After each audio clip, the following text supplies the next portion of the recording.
Would you spare a cup of coffee if you knew that it could end radicalism? What if I told you that by giving up 1 cup of coffee a month and putting that $5 towards refugee higher education, together we could shut down a refugee camp? Granted, it may take 60,000 of us, but in a world of almost 8 billion people, that's a handful of coffee drinkers giving up 12 lattes a year. Peanuts. But for the 600 million youth impacted by conflict worldwide, it's a chance at a life. It gives them the skills and the education they need to become financially independent and guard themselves against radical ideology. I've worked for 12 years in the Middle East, and I've started a dozen tech and social ventures to support Arab youth who are in conflict zones like Palestine and Iraq and Syria and North Africa. The successful fundraising campaigns that we did for youth led an organization in Lebanon to invite me to help them figure out how they can raise more funds for youth higher education. There I met Melek. With her small team of volunteers, they had raised funds for 200 scholarships for Palestinian refugees in Lebanon, and they wanted to do a lot more. Melek told me that refugee youth were disconnected from the rest of the world by their physical environment, and that if she could help one young lady go through college and graduate and mentor her to get a job, that one young lady can get her entire family of 7 out of a refugee camp. Having never been in one, I couldn't comprehend the impact that the environment had on young people. My 2 children had an idyllic life in Northern Virginia and then Dubai. They went to schools, rode their bikes, made friends, and played team sports. And everywhere else that I've worked in the Middle East seemed to offer a reasonable environment for young people. So on that same trip, I visited Burj al-Barajneh, a Palestinian refugee camp that was set up in Lebanon 69 years ago. The tents that you see transformed to a densely packed concrete jungle. Many of the rooms or homes we visited couldn't get any sunlight or airflow, so mildew was growing on the walls. A family of 11 was living in a single room.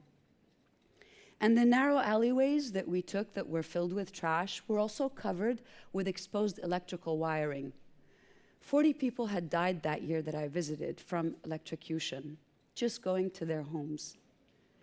Young people were hanging out in these narrow alleyways, not at school and not at jobs, because the unemployment rate in refugee camps was at 60%.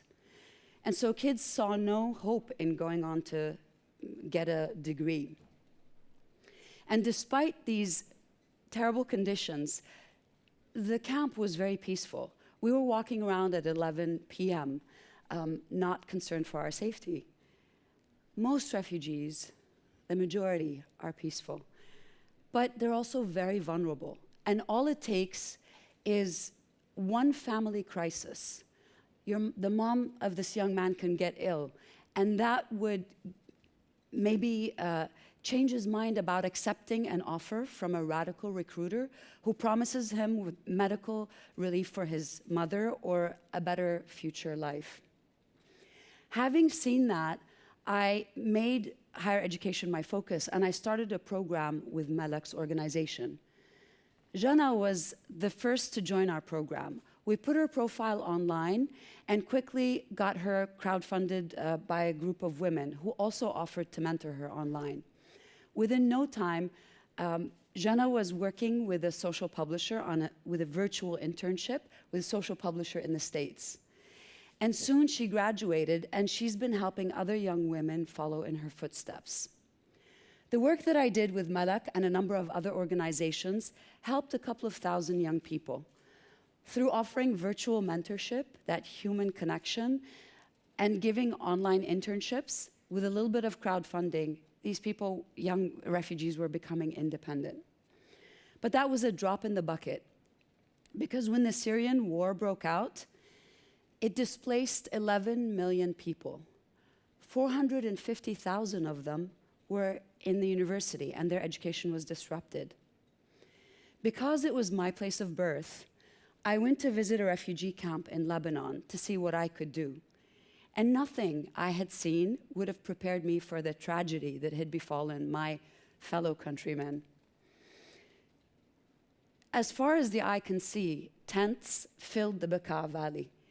And as many as 8 people were packed in one tent, getting a stipend of $100 a month. That wasn't enough for a family, and so everybody over 12 had to work. Kids were working in sweatshops for 12-hour days, making flip-flops. Professionals, accountants, and teachers were now working in farm fields and factories, earning $2 a day. The situation was pretty desperate for most refugees that I met. And the only connection that young people had to the rest of the world were their mobile phones. On that same visit, I met Amir, a young man, Syrian from Homs. He and his family took the journey of death. On feet, they walked 64 miles from Homs to the Bekaa Valley.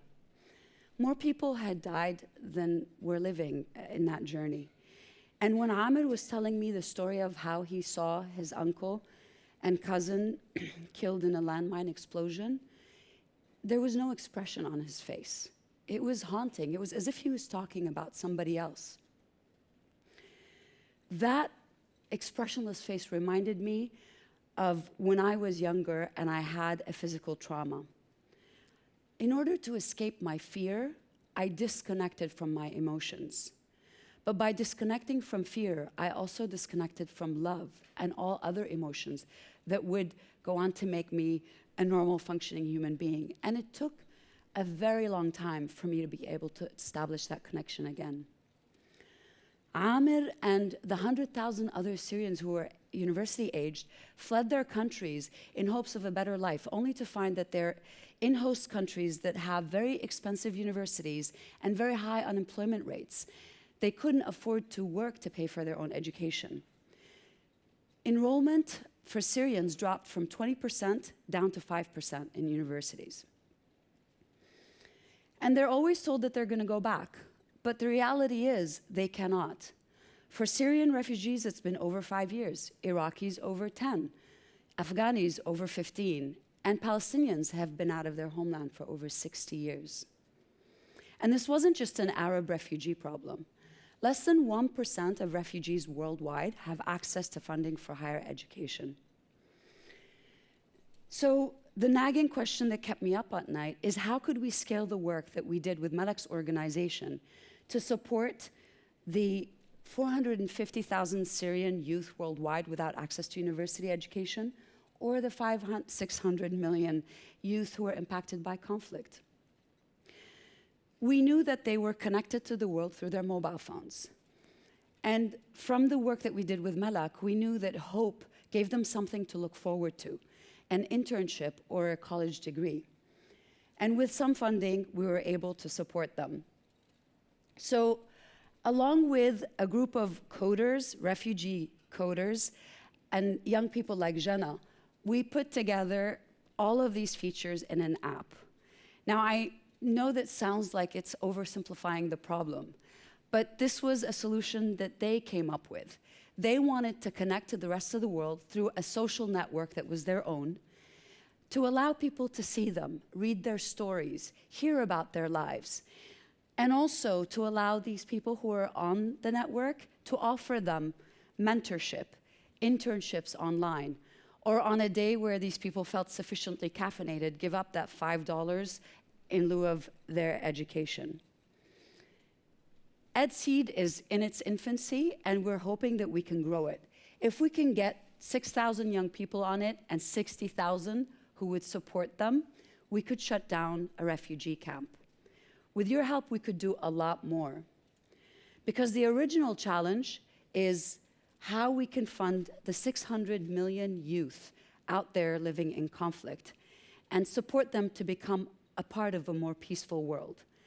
And the opportunity is for us to offer them hope, human connection, love, and support for their education, and the funding they need to join peaceful global citizens. Are you with me? Thanks.